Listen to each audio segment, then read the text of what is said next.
चढ़ाऊंगी। बारे तारा बहनी के गाड़ी में कवाच लगाओ, वाह बहुत अच्छा। सुन तारा कि 4 राउंड चढ़वाऊंगी। अरे भौजी तो कब हिलाई गया तब तार बहन चलो तू साफ से बताओ 4 राउंड कब चढ़वाइबू?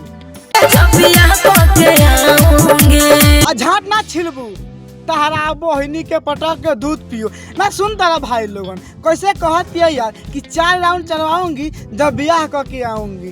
तार बहन जो भौजी बड़ी सती सवित्री बनता रू, नैयर में 50 गो यार बा आ भतार के देत नहीं रखू। ए भैया भौजी के झाड़ छिलिया तब पे लिया तब पता लगी ई दिल बा कि नहीं दिले तो का हाल बा।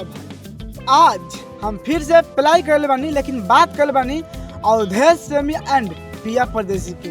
आई भाई वीडियो बनता नया साल के लिए, तो वीडियो को पूरा देखा बहुत मजा आता भाई लोग। वीडियो बनाने के बस एक ही मकसद बा, एक ही मकसद है आप सभी को दिल से हंसाने के लिए, ना किसी को दिल को ठेस पहुंचाने के लिए। तो वीडियो को पूरा देखम और देखला के बाद में भूल जाम। तो बिना कोनो लालो रसन के आज के वीडियो स्टार्ट करता हूं। वाह रे सार बुढ़ छुछुनर, वाह बहुत अच्छा कि बोलना पुरान की कब तक रहे के का बात करता है भैया। अगर पुरानका माल ना रहत नु ता तक ले बने हिला के हमनी जियान हो रहती सन। अब पुरानका माल के तू छोड़े के बात करता भैया, ई गलती हमसे ना हो। तारा बदले के तू बदल, लेकिन हम झाट छिल के हम पुरानके माल पर। देखो भैया तू कुछो कह, तारा बात हमारे झाट के फर्क नहीं पड़े। ये से कि हम एगो लड़की के पटावेला कितना पापड़ बेलले बनी, का से का कइले बनी, कितना मार खइले बनी वो हम जानते हैं। ठीक तारा से सब को लड़की पट जाला, लेकिन हमरा से कोनो ना पटेला। तो ई तो हमरा से काम ना हो।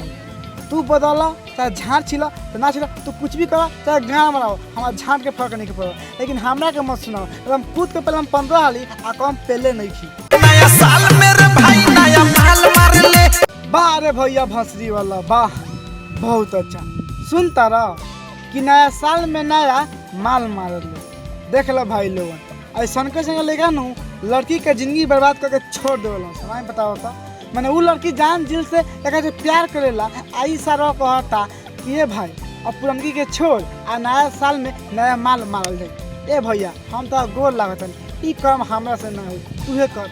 नया साल मेरे भाई नया माल मार ले। आ पटा के झाट ना छील दे सारे बुढ़ छुछुना।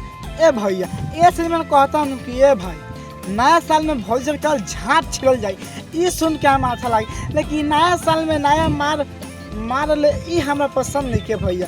तो हम तार से हम ये कहल चाहते हैं अवधेश भैया कि तार गाना सुनने के बाद में पूरा सारा देह में ना करेंट लेखा दौड़ेला। आ तार का हम बहुत सपोर्ट करें, आ तोरा के हम सबसे बड़का फैन तोहरे के मान ले। क्या कि तार 2018 से इतना बड़का फैन बारे कि तारा गयात नु पूरा दिल खुश रहा।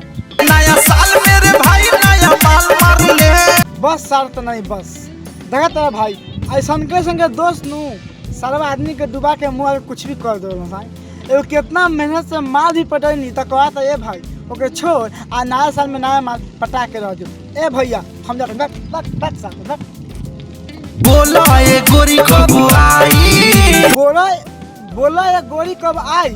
हाँ तो क्या आई भैया तू भौजी तू चाहत क्या बड़ा आ तू कहता है आई। चलो भौजी बहन तो गलत अच्छा भैया भाग बहन तो आगे बोल। लेवे के हमार समैया तोरा बहन ई सारा भौजी के लेवे के न बात करता है यार। हम कहता नहीं कि अच्छा बात करी, लेकिन देख लो भाई सबके सारा वही पर ध्यान है।